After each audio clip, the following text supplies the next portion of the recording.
Morning, YouTube, you boob! How you doing? Like welcoming Mushroom Rangers here. Just gonna do a video on liquid culture. I had a comment on one of my videos about how a guy inoculated his liquid culture, and within a week, it was inoculated. And I said, it usually doesn't take that long. It takes about 2 weeks. You shake it twice a day, or if you have one of those magnetic stirs, and then you put a stir bar in there, that works really well. And then he goes on to say, it looks pretty cloudy. And I said, well, pretty cloudy usually means it's contamination. If it looks like it's really cloudy and it's like milky, then it's contaminated. What you just saw is what it's supposed to look like. You're supposed to have sort of snow globe-y looking. Those little pieces in there are satellite mycelium. This is what a healthy culture looks like. And on my last video, if you saw how I do the 4 corner methods, here's the result.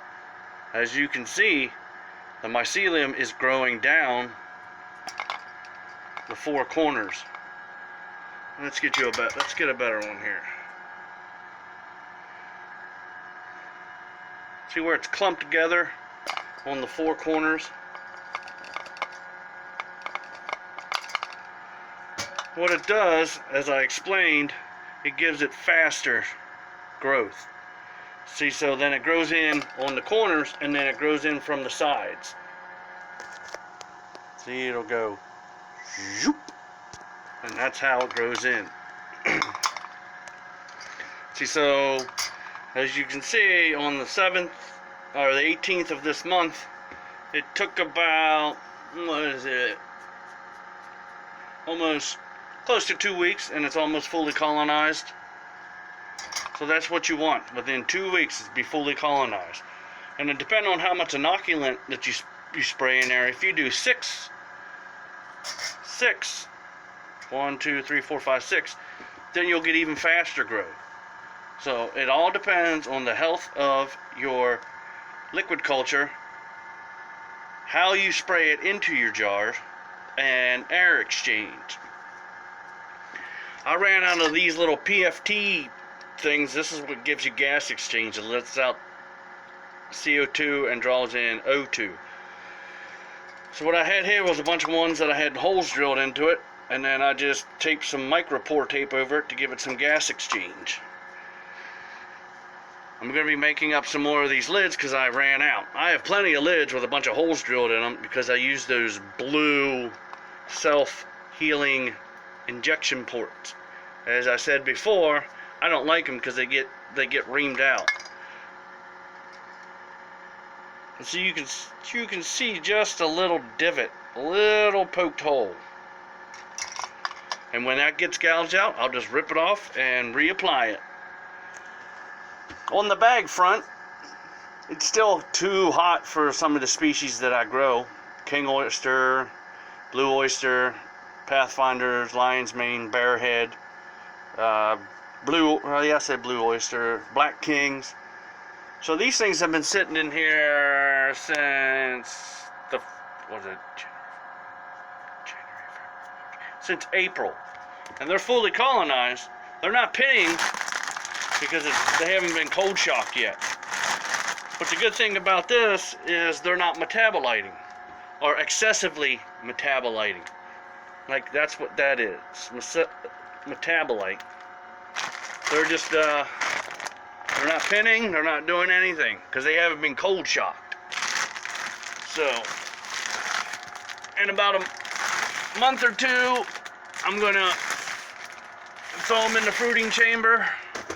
Hopefully the nights get down pretty cool. I like the nights to be around 60. That way they can grow overnight. And hopefully it doesn't reach anywhere above 80 during the day. I mean, the only bad part about that is the high spikes. They'll grow slow at night, but then as soon as it warms up, they'll go whoosh. And when they go whoosh, what happens is you get sort of a flimsy, not so meaty mushroom. The slower they grow, the more meatier they're going to be. The faster they grow, they're going to be more flimsy. So it all depends if you can condition your room or grow different species. I don't like switching to different species just because I like to stay with the same ones. And over time, there will be a conditioning unit in there. Not your traditional in-window.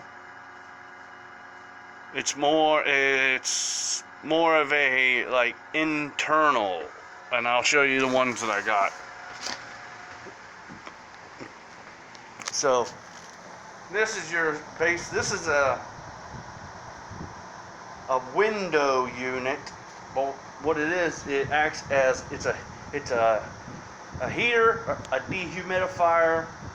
I'm sorry, not a heater, a humidifier, a dehumidifier, and an air conditioning unit, all in one. What it does is just pipes out through the window. With your traditional AC window unit, they look pretty stupid, you know. And then you have to, you know, insulate them out, and then they're a pain in the butt to take them in and put them out. So this thing can be all-purpose. It can dehumidify, it can humidify, and obviously cool. They make them in smaller units, so that's where I'm going to be going hopefully next summer to try to keep this room down around 70, 72. 72 is optimal. It won't get that hot, and it won't cause them to have thermal death. Thermal death is when the mycelium gets above 90, 92, 95, then it dies out because it just can't handle the heat, depending on the species. Now the chicken of the woods, which is this orange one, and if you saw my earlier videos, I said that it grows in yellow. And as you can see, it's all yellow. It looks contaminated. I was like, whoa, it's probably contaminated, but it's not. So I tested it out. I took a piece of a colonized piece of agar and put it on this dime petri dish on the dime, and it grew out the same. And then I tested my liquid culture, and it grew out the same. Doesn't look as yellow, which is weird, but oh, sorry for the camera angles. But the chicken of the woods is yellow. So that's the first block. With all these, I got 8 cows, and some hen of the woods in here. So that's what I'm going to be doing. I'm going to be knocking them up like that, and then burying them in the ground. And then I said burlap, but burlap's pretty pricey. So I found an old bed sheet, not the ones that you wrap around your mattress, the ones that you cover up with. That's what I'm gonna cover over with it. And I'm gonna use a method called bunker spawn, where I get some wood chips and some cardboard and mix it up and then inoculate it, and then find some old pillowcases, cut them in half, seal the one side that you usually stick the pillow in, and then fill them up and seal the other sides, and then bury them in the ground.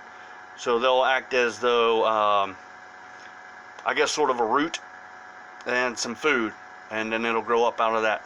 So a short video because this eats up my memory for some reason, and I'll get back with you on some other things that I'm working on. So that answers that guy's question about how when he does his is all milky. It shouldn't look milky. It should look snow globy. So remember, like, share, comment, subscribe, tell your friends, tell yourself.